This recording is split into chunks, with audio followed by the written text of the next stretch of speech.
Okay जी। Next जो है ना हमारे पास है central tendency in various distribution. किस तरह हमने सेंट्रल टेंडेंसी को कैलकुलेट करना है किसी भी, अगर तो नॉर्मल है या पॉजिटिव सिक्यूड है या फिर नेगेटिव सिक्यूड है। इसके बारे में बहुत से लोगों को कन्फ्यूजन होती है। अगर तो नॉर्मल होगी ना तो इसके अंदर क्या होगा, mean is equal to median is equal to mode. तीनों मीन मीडियन जो है ना वो हमारे पास इक्वल होंगे। तो ग्राफ जब बनता है ना, एक मैंने स्क्यूड की वीडियो भी बनाई हुई, तो वो यूँ करके बनता है। इसके अंदर हमारे पास ग्राफ दोनों साइड से बराबर होता है, दरमियान में मीन मीडियन और मॉड हमारे पास होंगे। अच्छा, पॉजिटिव सिक्यूड क्या होता है? पॉजिटिव सिक्यूड में जो टेल है वो राइट साइड के ऊपर होगी। ठीक है, यहाँ पे हमारे पास होगा मीन, ठीक है, यहाँ पे मीडियन होगा और यहाँ पे हमारे पास मॉड होगा। तो जो जिसकी टेल राइट साइड की तरफ आ रही हो, ठीक है, वो हमारे पास पॉजिटिव सिक्यूड है।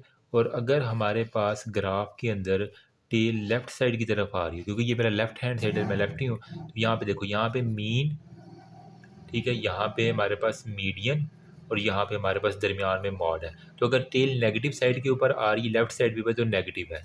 अब इसके अंदर क्या होता है, नॉर्मल के अंदर तीनों दरमियान में है, mean is equal to median mod.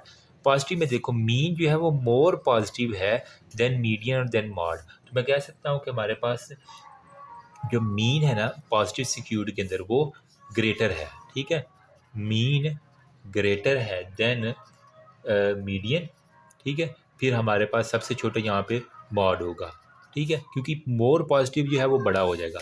अब जबकि नेगेटिव में हमारे पास क्या है, मीन्स मोर नेगेटिव है, तो नेगेटिव मतलब छोटा होता जा रहा है। तो हमारे पास मीन जो है ना वो छोटा है किससे, मीडियन से। मीडियन छोटा है मॉड से, यहाँ पे मॉड सबसे बड़ा होगा।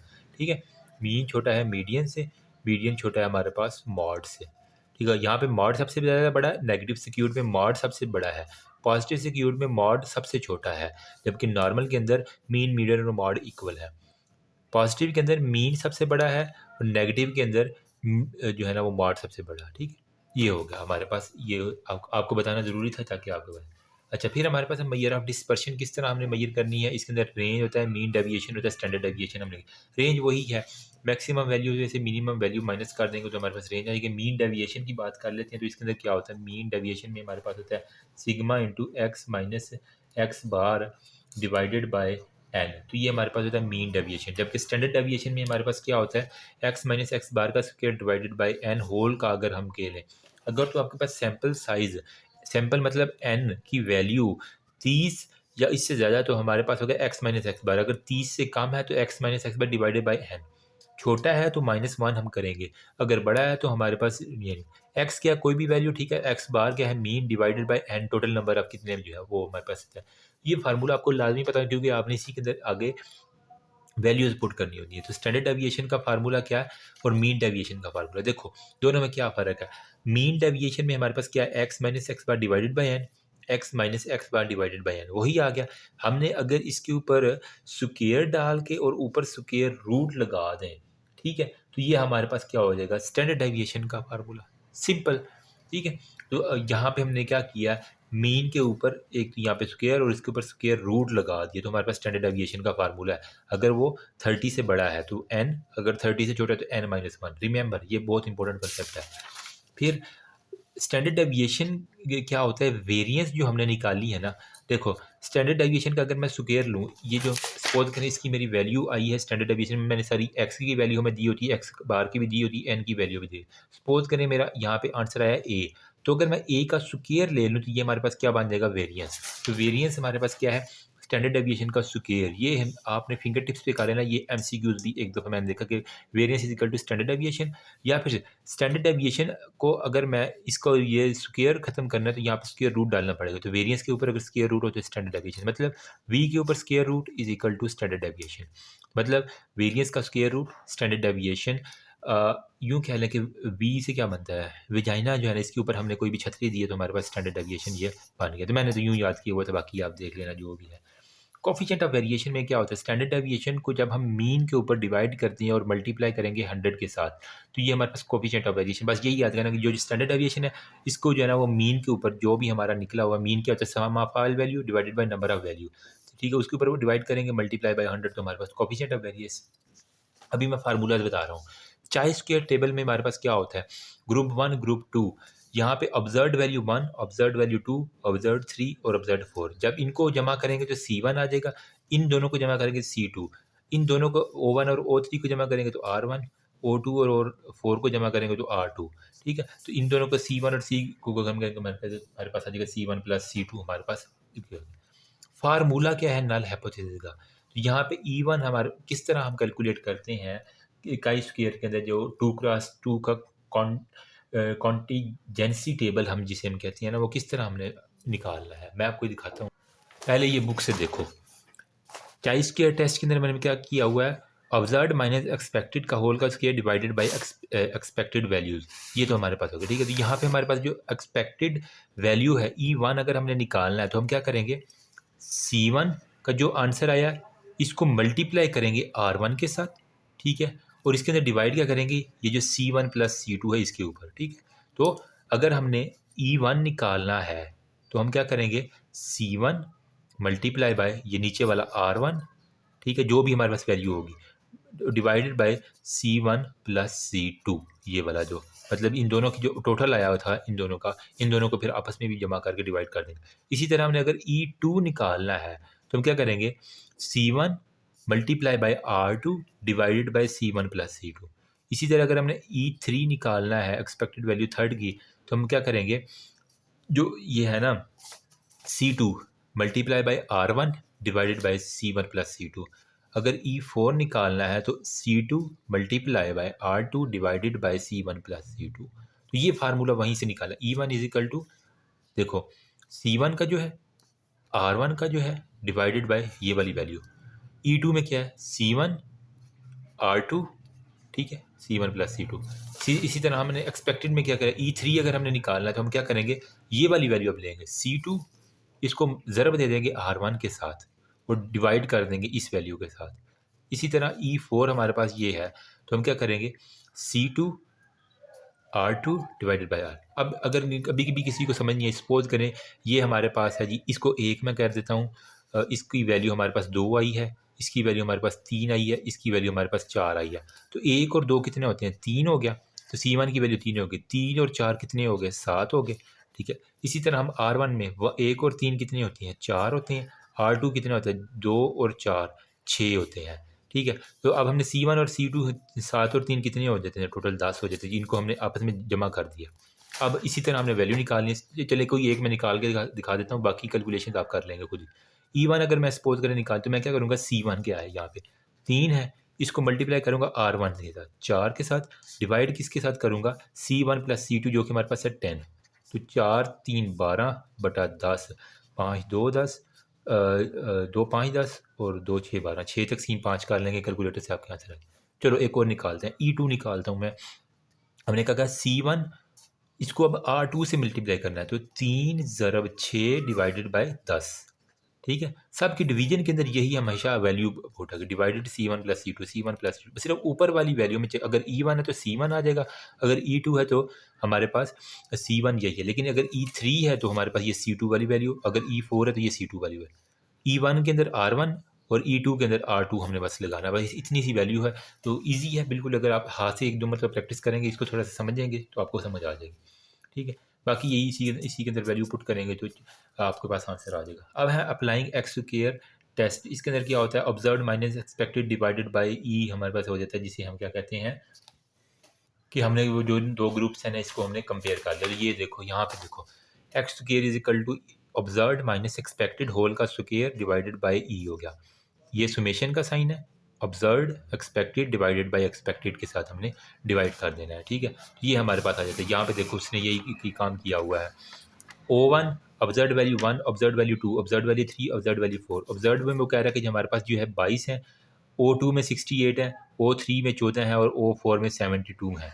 ठीक है, तो वो कह रहा है हमने जो है ना इसका क्या करना है जी, निकालना है। तो R1 कैसे निकलेगा, 22 और 14 कितने होते हैं, 14 और 22 36 हो गए, 68 और 72 140 होते हैं। अब यहाँ पे हमने अगर C1 निकालना तो 22 और 68 कितने हो गए 90, 14 और 72 कितने हो गए 86 हो गए। अब 90 और 80 को जमा करेंगे तो हमारा C1 प्लस C2 कितना आ गया 176। अब इससे अंदर मैंने वो सारी आप इसके अंदर अब कैलकुलेट करेंगे ना तो आपको बस आ जाएगी सारी की सारी वैल्यू। ठीक है? यहाँ से आपको अटैक रेट सारे का सारा मिल जाएगा। ईज़ी है बिल्कुल, 1-2 मरतबा करेंगे तो क्या हो जाएगा। एंड पे हमने एक्स स्क्वायर किस तरह करना है, O1 प्लस E1 जो हमारे पास E1 की वैल्यू आई है, फिर ये जो है ना ऑब्जर्व्ड माइनस एक्सपेक्टेड किस तरह total of the null hypothesis आगे आ रहा है जिसको हम आगे डिस्कशन करते हैं।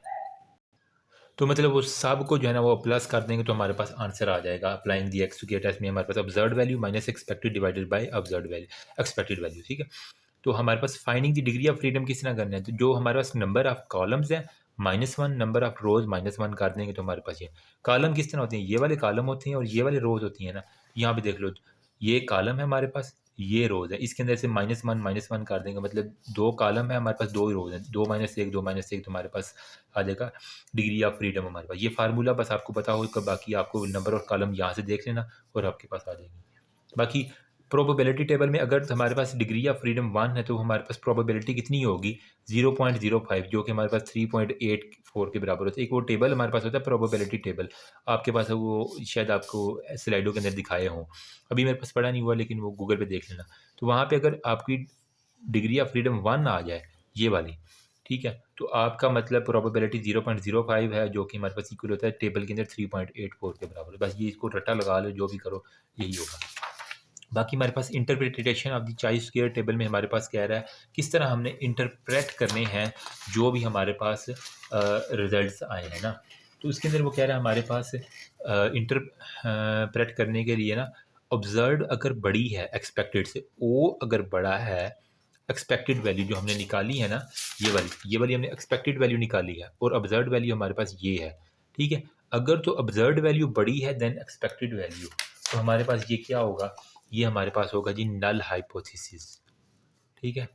ये हमारे पास नल हाइपोथेसिस होगा और ये नल हाइपोथेसिस ट्रू होगा और साथ में एक्सेप्टेड किया जाएगा, ठीक है, हम एक्सेप्ट कर लेंगे। लेकिन अगर ऑब्जर्व्ड वैल्यू बड़ी आ जाए, ये वाली वैल्यू अगर बड़ी आ जाए और ये जो आंसर है ये छोटा आ जाए, तो इसका क्या मतलब है कि ये हमारे पास नल हाइपोथेसिस जो है ना, ये हमारे पास फॉल्स है और इसको हम हमेशा रिजेक्ट करेंगे, ठीक है।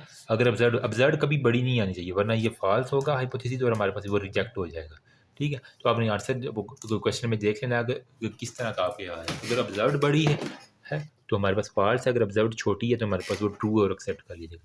नेक्स्ट हमारे पास है स्टैंडर्ड एरर किस तरह मालूम करना है, तो स्टैंडर्ड डेविएशन को जब हम टोटल नंबर जो है ना इसका स्क्वायर रूट के ऊपर डिवाइड करेंगे तो हमारे पास स्टैंडर्ड एरर आ जाता है। ये इसका फार्मूला है, इसको इसी तरह रट्टा लगाना है। +-1 अगर हमारे पास होगा स्टैंडर्ड एरर के अंदर, तो वो किसको कवर करेगा, ये हमारे पास कवर करता है 68% ऑफ दी वैल्यू साइज़ को, ठीक है। ये हमारे पास सैंपल साइज़ के जो है ना, सैंपल की जो वैल्यू है ना, वो उसको 68% कवर करेगा, +-1 अगर आपके पास आ रहा है। ये पक्का एमसीक्यूज़ है। अगर +-2 है तो हमारे पास वो 95% जो है ना वो कवर करेगा सैंपल की वैल्यू को। अगर +-3 है तो हमारे पास 99% 0.5 कहीं बुक के अंदर न्यू एडिशन में 99.5% जो है ना वो हमारे पास ये कवर करता है किसकी, सैंपल की वैल्यू को। ये हमारे पास होता है स्टैंडर्ड एरर के बारे में, ठीक है। इसको हमेशा हम फिंगर टिप्स पे करना है। Last but not least test of significance में स्टूडेंट टी टेस्ट है और जेड टी टेस्ट है। स्टूडेंट टी टेस्ट में अगर सैंपल साइज <30 है तो हम स्टूडेंट टी टेस्ट करेंगे। इसके अंदर क्या होता है, एक्स बार जिसे मीन कहते हैं, उसके अंदर से मीन जो पॉपुलेशन है वो माइनस करेंगे और उसके अंदर स्टैंडर्ड एरर से डिवाइड करेंगे। रिमेंबर स्टैंडर्ड एरर में x minus mu divided by standard error, ठीक है। तो ये हमारे पास होता है टी टेस्ट। जबकि जी टेस्ट में अगर सैंपल साइज ग्रेटर देन 30 हो, 30 से बड़ा है, तो इसमें क्या होगा, x minus mean population divided by standard deviation. यहाँ पे टी जो स्टूडेंट टी टेस्ट है उसके अंदर स्टैंडर्ड एरर है। यूँ कहने के स्टूडेंट जो है ना वो हमारे पास एरर के नहीं, गलतियाँ करते हैं, ठीक है। तो स्टैंडर्ड एरर डिवाइड करेंगे, लेकिन अगर सैंपल साइज 30 से बड़ा तो हमारे पास जी टेस्ट आ जाएगा जिसके अंदर हमारे पास स्टैंडर्ड डेविएशन से हमने डिवाइड करना है। तो रट्टा लगा लो, इसको जो मर्जी करो, लेकिन इसी तरह आपने याद रखना है। तो अगर ये इतने फार्मूलेज आप याद कर लोगे ना तो इंशाल्लाह आपका जो है ना ये स्टैटिस्टिक्स का जो है ना वो क्वेश्चन गलत नहीं होगा। अब मैं आता हूँ बुक के ऊपर, तो बुक से थोड़ी सी मैं रिवीजन करवा देता हूँ, ठीक है। तो जल्दी से देख लेते हैं। बायो का मतलब क्या है, हमारे पास लाइफ है, ठीक है। और स्टैटिस्टिक्स का मतलब है कि हमारे पास जो फैक्ट्स एंड फिगर है ना उनको हमने कैलकुलेट करना है, ठीक है। जिस तरह हो गया हाइट हो गया, ये इस तरह की तरह वाइटल इवेंट ऑफ लाइफ को ये बेसिकली कवर करता है जितने भी हैं। अब यहाँ पे जब बेसिक साइंस ऑफ कलेक्शन है, अगर इसकी बायोस्टैटिस्टिक्स की रिकमेंडेड डेफिनेशन वो बेसिकली क्या है कि हमारे पास ये बेसिक साइंस है किसकी? ऑफ कलेक्शन प्लस एनालिसिस है प्लस इंटरप्रिटेशन ऑफ डाटा है और साथ में आपने relaxation to the vital event, ठीक है, relation to the vital event, इसका जितना भी वाइटल इवेंट के साथ रिलेशन है वो हमने करना होता है, ठीक है। फंक्शन क्या हमने इसके ज़रिए हम एक्सटेंड ऑफ इलनेस, साथ में वो कह रहा है कि फेलियर और सक्सेस रेट और रिसर्च पर्पज़ के लिए हमने इसको यूज़ करना होता है, ठीक है। बाकी इसकी टाइप्स के बारे में थोड़ी सी बात कर लेते हैं। वो हमारे पास कह रहा है कि ये तो डिस्क्रिप्टिव भी हो सकता है या फिर इन्फ्रेंशियल भी हो सकता है, ठीक है। डिस्क्रिप्टिव के अंदर हमारे पास क्या होता है, डाटा को हम ऑर्गेनाइज करते हैं जिस तरह 5 6 7 8 इस तरह के डाटा को, मतलब हम इसके अंदर जो है ना वो बेसिकली टेबल बनाते हैं मीन मीडियन और मॉड का। जबकि इन्फ्रेंशियल के अंदर हमारे पास क्या होता है, टेबल जो बनाया है उसके अंदर से हमने कंक्लूजन्स जो है ना वो निकालने हैं, तो इसको हम इन्फ्रेंशियल टाइप कहेंगे। फिर हमारे पास पूछा जाता है कि बेटा ये बताओ कि डाटा और हमारे पास इंफॉर्मेशन के अंदर जो है ना क्या डिफरेंस है। डाटा बेसिकली क्या है कि हम रॉ कलेक्शन ऑफ इंफॉर्मेशन हम करते हैं ना, रॉ कलेक्शन ऑफ इंफॉर्मेशन, जबकि हम उसी इंफॉर्मेशन को जब हम ऑर्गेनाइज कर लेते हैं उस डाटा को, ऑर्गेनाइजेशन ऑफ द डाटा जो है ना वो हमारे पास इंफॉर्मेशन। सपोज करें मैं किसी इलाके में गया तो मैंने कोई कोई यहाँ से पकड़ लिया डाटा, कोई यहाँ से यहाँ से यहाँ से यहाँ से यहाँ से, ये एक रॉ मटेरियल हमारे पास, तो इसको हम कहेंगे डाटा। लेकिन अगर उसी को मैं एक ऑर्गेनाइज्ड वे में लेके फिर बैठ के आराम से तसल्ली के साथ ऑर्गेनाइजेशन कर दो उस डाटा की, तो वो हमारे पास इन्फॉर्मेशन कर जाएगी। बस इतनी सी बात है, ठीक है। अब यहाँ पे हमारे पास डाटा के बारे में थोड़ी सी बताया गया है। जब डाटा के बारे में हमारे पास दो बातें होती हैं, या तो वो हमारे पास होगा क्वालिटेटिव डाटा, क्वालिटेटिव, या फिर वो हमारे पास होता है क्वांटिटेटिव डाटा होता है, ठीक है। क्वालिटेटिव का दूसरा नाम हमारे पास होता है कैटागोरिकल, जबकि क्वांटिटेटिव का हमारे पास दूसरा नाम होता है न्यूमेरिकल, ठीक। क्वांटिटेटिव या न्यूमेरिकल, क्वालिटेटिव या कैटागोरिकल डाटा हमारे पास होता है, ठीक है। क्वांटिटेटिव में हम क्वालिटेटिव में हम क्या करते हैं कि उसकी क्वालिटी जो है ना वो देखते हैं, जेंडर, ब्लैक, वाइट, वो सारी की सारी मुख्तलिफ क्वालिटीज़ को देखना होता है, वाइट ब्लैक जो भी है। अब इसके अंदर हमारे पास दो फर्दर टाइप्स आ जाती हैं क्वालिटेटिव की, या तो वो हमारे पास नॉमिनल होगा या वो हमारे पास होगा ऑर्डिनल, ठीक है। या तो वो नॉमिनल है, ठीक है, यूँ कह लें कि एन और ओ नॉमिनल है या ऑर्डिनल है, कौन सी क्वालिटी, उसकी कोई क्वालिटी नहीं है, मैंने यूँ याद है क्वालिटी, क्वालिटी के अंदर नो आता है, नॉमिनल या ऑर्डिनल, इसकी दो टाइप्स होती हैं, ठीक है।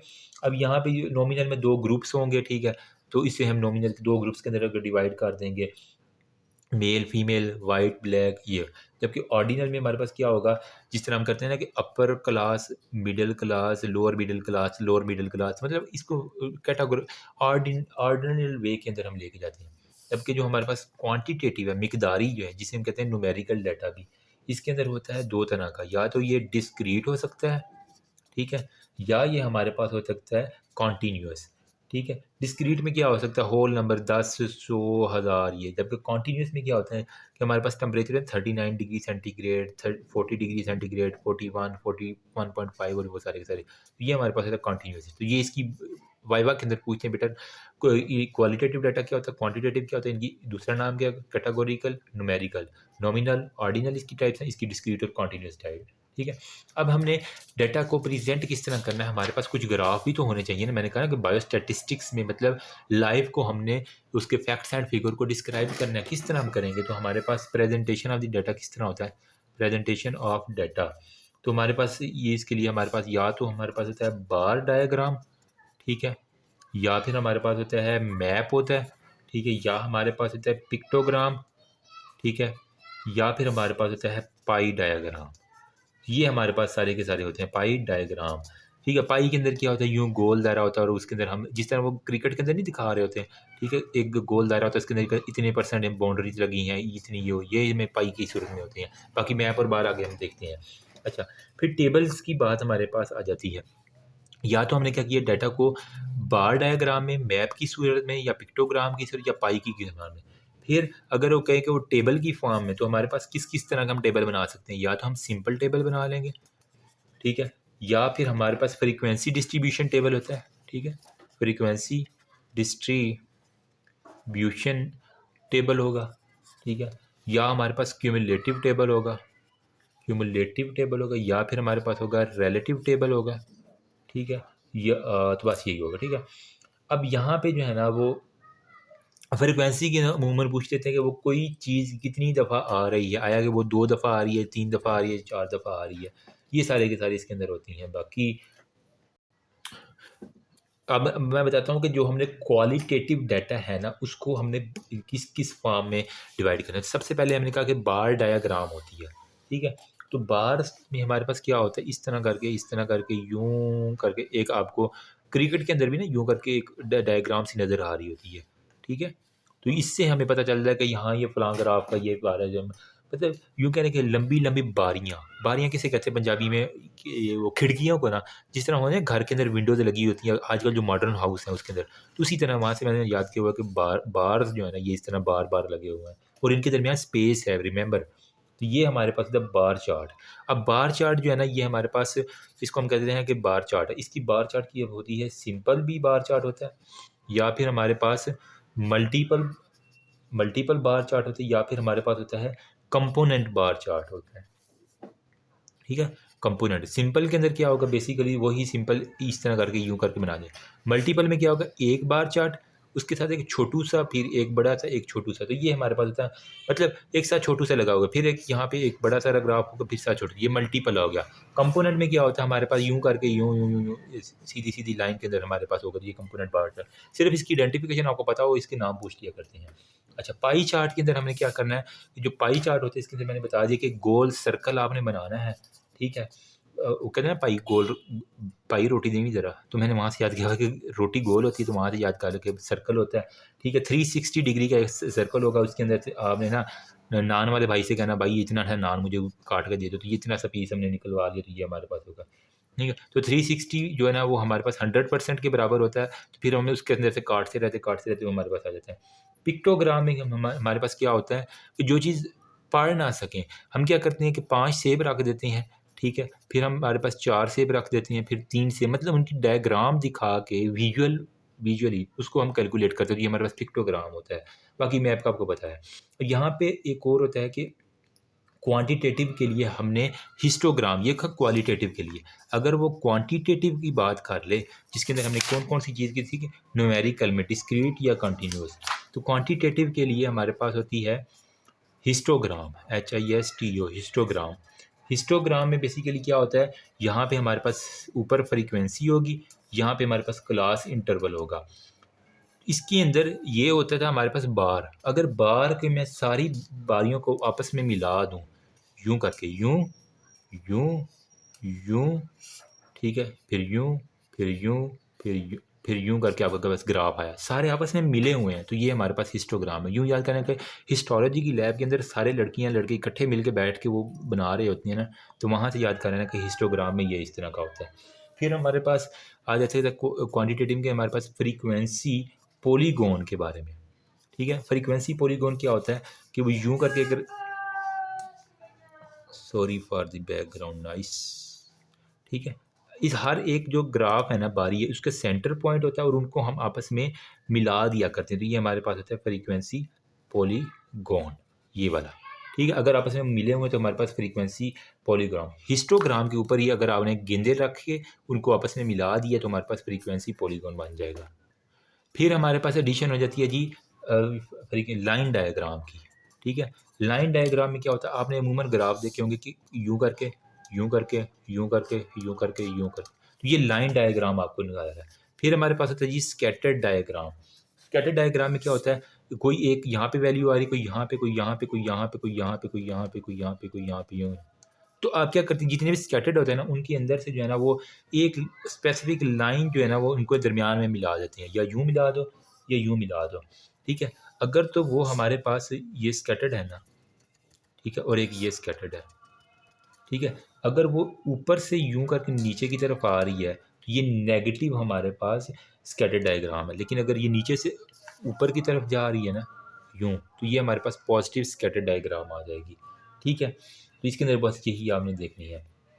बाकी मैयर ऑफ डिस्पर्शन हमने देखा कि रेंज हम कर लेते हैं हम मैक्सिमम में से मिनिमम वैल्यू निकाल लिया करते हैं। अच्छा मीन डेविएशन निकालने का थोड़ा सा मैं आपको तरीका बता देता हूँ ताकि आपके लिए इजी हो जाए जो ऑलरेडी बता चुका हूँ लेकिन यहाँ पे हमने देखा मीन डेविएशन। ठीक है। तो मीन डेविएशन के अंदर हमारे पास क्या आ जाए, यहाँ पे हमने देखा था, ये यहाँ पे हमने मीन निकाला, ठीक है, और ये मीन डेविएशन ये निकाला, एक्स माइनस एक्स बार जो मीन निकाला है उसके अंदर से माइनस करके डिवाइड बाई एन करना है, ठीक है। तो मीन डेविएशन निकालने के लिए सबसे पहले आपने जो भी वैल्यू दी हुई है उसका मीन निकालना है। नंबर वन स्टेप पे मीन निकाल लो, ठीक है। मीन किस तरह निकालना है, सम ऑफ ऑल वैल्यू, ठीक है, over total number of values, ठीक है, टोटल नंबर ऑफ वैल्यूज़, ये हमारे पास निकल गया। तो हमने क्या किया फिर, sigma is equal to x minus x bar divided by n, तो ये हमारे पास मीन डेविएशन का फार्मूला आ गया। इसके अंदर एक्स क्या है, एक्स बेसिकली जो ऑब्जर्व्ड वैल्यू है वो है, एक्स बार क्या है, ये हमारे पास मीन जो वैल्यू हमने निकाली है वो हमारे पास हो गई, ठीक है। तो हम टेबल जब बनाते हैं यहाँ पे लिखते हैं एक्स, फिर यहाँ पे लिखते हैं एक्स बार, फिर हम क्या करते हैं एक्स माइनस एक्स बार की वैल्यू निकालनी है, तो एक्स माइनस एक्स बार निकालते हैं, ठीक है। फिर उनका सिग्मा हमने निकालना होता है, एक्स की वैल्यू सपोज करें 4 है, फिर हमारे पास 5 है, फिर 6 है, फिर 7 है। तो इन सब को जब मैं जमा करूँगा तो ये हमारे पास, अब इसका हमने मीन निकालना, तो मीन कैसे निकालूंगा, 4 जमा 5 जमा 6 जमा 7 डिवाइडेड बाय 1 2 3 4 वैल्यू है, 4 में 5 और 9 और 7 कितने हो गए, 16, 16 और 6 कितने हो जाते हैं, 22, 22 तकसीम 4 करूँगा, 4 एकम 4, 2 2 4 2 11, 11 तकसीम 2 कितना होता है, 5 और ये 5, तो 5.5 सबका मीन आ रहा है, 5.5 5.5 5.5। अब मैंने क्या करना है, एक्स माइनस एक्स बार, एक्स की जो वैल्यू है 4 है, इसमें से एक्स बार माइनस कर देना, 5.5 माइनस कर देना, फिर इसकी वैल्यू 5 है, 5.5, 6 वैल्यू है, 6 में से 5.5, फिर 7 माइनस 5.5, तो ये हमारे पास एक्स माइनस एक्स बार आ गया, ठीक है। अब इन सब को जो है ना वो हमने क्या करना है, सिग्मा इसका निकाल के, sigma x minus x, mean deviation का ये formula sigma x minus x, तो इन सबको जो है ना वो जो भी आंसर आए, ठीक है, तो यहाँ पे सपोज करें ए आंसर है, यहाँ पे बी है, यहाँ पे सी है, यहाँ पे डी है, तो इन सब को जो है ना वो आपस में माइनस कर देना, जमा कर देना, ठीक है। सिग्मा में हम क्या करेंगे, ये जो ये पहली वाली वैल्यू है इसका सपोज करें ए आया है, साथ में हमारे पास ये बी, इसका सपोज करें आंसर सी आया और इसका सपोज करें डी आया, तो हमारे पास ए बी सी डी सबको जमा करेंगे तो ये हमारे पास सिग्मा आ जाएगा। उसको डिवाइड कर देना आपने एन से, जो टोटल नंबर 1 2 3 4, उससे 4 से डिवाइड कर दोगे तो आपके पास मीन डेविएशन आ जाए, ईजी हो गया। तो सपोज करें, चले हमारे पास आंसर जो है ना इसका आ गया मीन डेविएशन का 2 प्लस 2.2 आ गया, चलो लेट्स सपोज एक मैंने रैंडम सी वैल्यू ली, तो फिर लिखना किस तरह है मीन डेविएशन को, तो आपने सबसे पहले क्या लिखना है, जो इसका जो है ना ये वाली वैल्यू क्या है, मीन इसका क्या है, 1 2 3 4 है ना, 4 प्लस माइनस 2.2, इस तरह करके आपने सबसे पहले मीन लिखना है, उसके बाद जो वैल्यू आई है, ठीक है, मीन डेविएशन की वो लिखनी है, तो 4 प्लस माइनस 2, प्लस माइनस लाजमी लगाना है, फिर तो आपने 2 लिखना है। फिर हमने क्या कहा था कि हमारे पास वेरिएंस का हमने क्या किया था, हमने कहा था कि विजाइना के ऊपर अगर हम ना टोपी डाल दें तो हमारे पास स्टैंडर्ड डेविएशन आता है, फिर variance is equal to standard deviation का स्क्वायर होता है, ये एक मैंने आपको यहाँ पे फार्मूला बताया था। अब वेरिएंस किस तरह निकालनी किस तरह है, तो वेरिएंस का यही फार्मूला है, sigma x minus x bar divided by n, ये जो फार्मूला है, अगर इसके ऊपर मैं स्क्वायर डाल दूँ, ठीक है, इसके ऊपर मैं स्क्वायर डाल दूँ तो ये हमारे पास वेरिएंस बन जाता है। ये एक फार्मूला, ये फार्मूला, ये तीसरा फार्मूला, तीनों इंपॉर्टेंट है, तीनों आपको पता होंगे, एमसीक्यूज में कोई भी आ जाएगा, ठीक है। ये निकालना, फिर बाकी स्टैंडर्ड डेविएशन का निकालने के लिए हमने क्या करना है, इसके ऊपर हमने स्टैंडर्ड डेविएशन का स्क्वायर वेरिएंस, या फिर standard deviation is equal to V के ऊपर अपने टोपी लगा देनी है, तो आपके पास स्टैंडर्ड डेविएशन निकल आएगा। स्क्वायर रूट, टोपी का मतलब स्क्वायर रूट, मैं ईजी वे में जो मैंने निमोनिक बनाया हुआ था वो आपको बता रहा हूँ। फिर सैम्पल साइज अगर लेस देन 30, हाँ, अब हमारे पास स्टैंडर्ड डेविएशन क्या फार्मूला आएगा, एक्स माइनस एक्स बार का स्क्वायर, ठीक है, डिवाइडेड बाय एन, ये हमारे पास स्टैंडर्ड डेविएशन, ठीक है। देखो वेरिएंस का फार्मूला ये है, ये वेरिएंस है, अगर इसके ऊपर मैंने स्क्वायर रूट लगा दूं तो ये हमारे पास स्टैंडर्ड डेविएशन बन गया, ठीक है। अब देखो अगर इसकी वैल्यू जो है ना वो 30 से लेस है तो हम n माइनस वन करेंगे, अगर 30 या इससे अबव है तो हमारे पास सिर्फ n यहाँ पर रहेगा, ठीक है। अगर वैल्यू हमारे पास 30 से कम होगी तो एक्स माइनस एक्स बार का square divided bye n minus one करेंगे, होल का स्क्वायर रूट, अगर 30 से कम वैल्यू है तो ये वाला फार्मूला, अगर 30 या 30 से ज़्यादा तो ये वाला फार्मूला स्टैंडर्ड डेविएशन का हम लिखेंगे। फिर हमारे पास जो है ना चाई स्क्वायर टेस्ट की बात कर लें, तो चाई स्क्वायर टेस्ट में हम क्या करते हैं कि यहाँ पे सपोज करें यहाँ पे कैट्स रखी हुई हैं, कुछ लोगों ने डॉग्स रखे हुए हैं, और उनमें जो मैन है ना वो कैट्स डॉग को पसंद करती हैं, वोमेन जो है ना वो कैट्स को करती हैं। सपोज करें 207 जो है ना मैन जो है ना वो कैट है, फिर उसी के अंदर से हमारे पास 281 वोमेन है, फिर 282 है, और ये यहाँ पर 242 हो गया।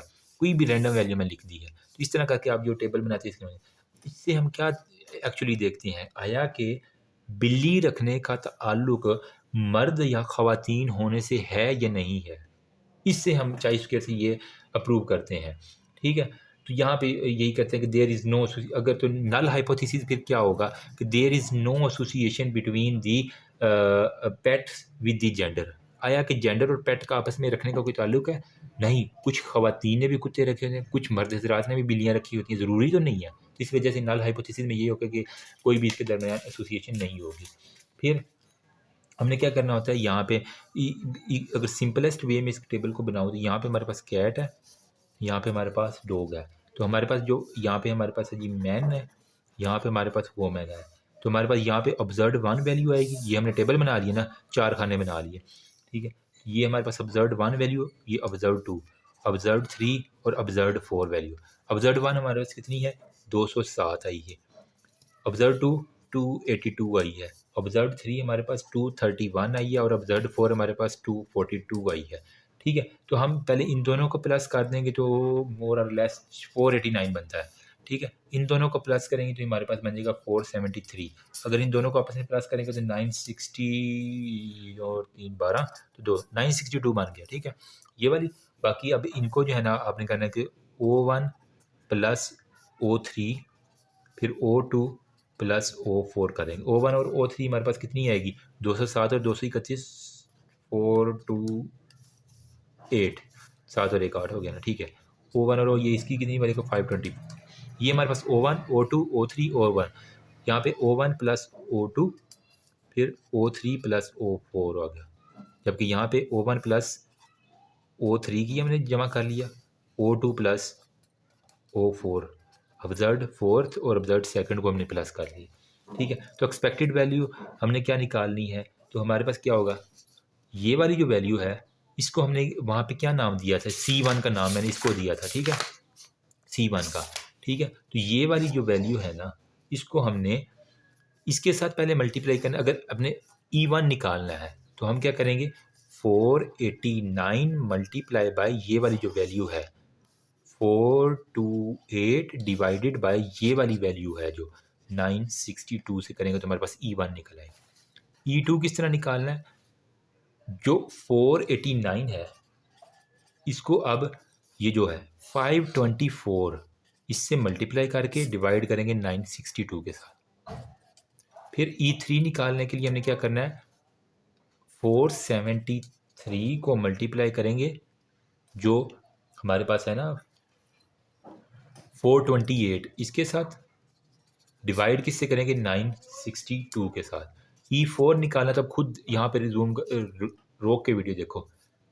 473 multiply by 52, 473 multiply by 524 divide 962 के साथ कर देंगे, ठीक है। तो ये एक मैंने सर फर्जी वैल्यूज लिखी हैं, लेकिन आपने ठीक है जो क्वेश्चन आएगा उसके हिसाब से लिख के उसको निकाल के आपने कर लेना है, ठीक है। अब आपने क्या करना है, ये आपकी E1 निकल आई है, ठीक है, ये आपकी E2 निकल आई है, ये आपकी E3 E4, कैलकुलेटर से इसकी कैलकुलेशन कर लेना, ठीक है। जो भी आएगा उसके बाद आपने एक्सपेक्टेड वैल्यू वाला ग्राफ बनाना है, ठीक है। तो यहाँ पे कैट हो गया, यहाँ पे डॉग हो गया, यहाँ पे मैन हो गया, यहाँ पे वोमेन हो गया। तो यहाँ पे अब ऑब्जर्व्ड वैल्यू था, अब expected value E1 E2 E3 और E4 हमारे पास आ गया, ठीक है। तो ये हमारे पास एक्सपेक्टेड वैल्यू वाला ग्राफ है। सपोज करें E1 हमारे पास क्या था, ठीक है, लेट्स सपोज 22 था, ठीक है, इसका 266 आ गया, इसका सपोज कर लें 215, कभी कभार पॉइंट्स में भी आ जाते हैं ना आंसर, इसका 257 आ गया लेट्स सपोज। तो हम अब क्या करेंगे, फार्मूला लगाएंगे यहाँ के ऊपर, ठीक है। फार्मूला में क्या होगा? Sigma O minus E1 divided by E, ठीक है। अब इसका स्क्वायर होगा। फिर हमारे पास क्या है, मतलब अगर फर्स्ट के लिए निकालना है तो हमारे पास ऑब्जर्व्ड वैल्यू पहली कौन सी है?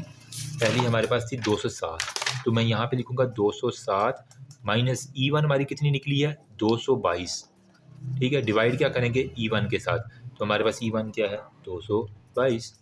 तो ये हमारे पास जो है ना फर्स्ट वैल्यू जो इसकी निकलेगी वो हमारे पास आ जाएगी, ठीक है। चारों किसी तरह करना है कि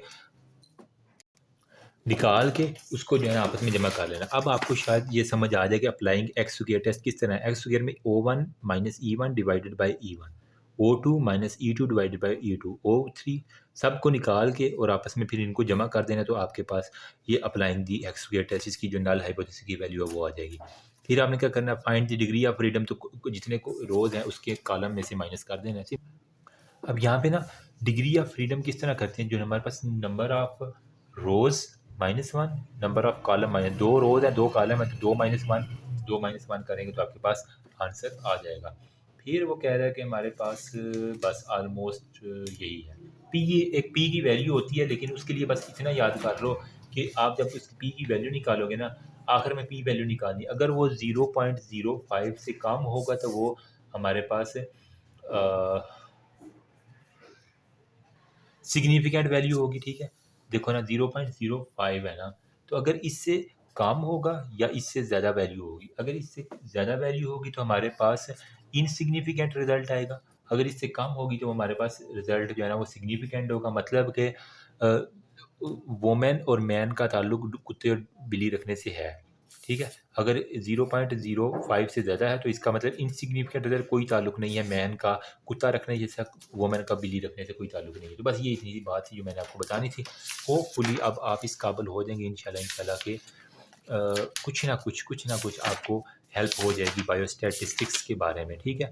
इसको अच्छे से तैयार करना, बार बार प्रैक्टिस करना है, मिनिमम दिन में 3 मरतबा जो है ना आपने प्रैक्टिस करनी है टेस्ट से पहले, तो आपको बस इंशाल्लाह सारे के सारा क्वेश्चन जो क्लियर होगा। Thank you so much, remember me also your precious prayer, दुआ में याद रखना। होपफुली ये वीडियो अपलोड हो जाए। Thank you.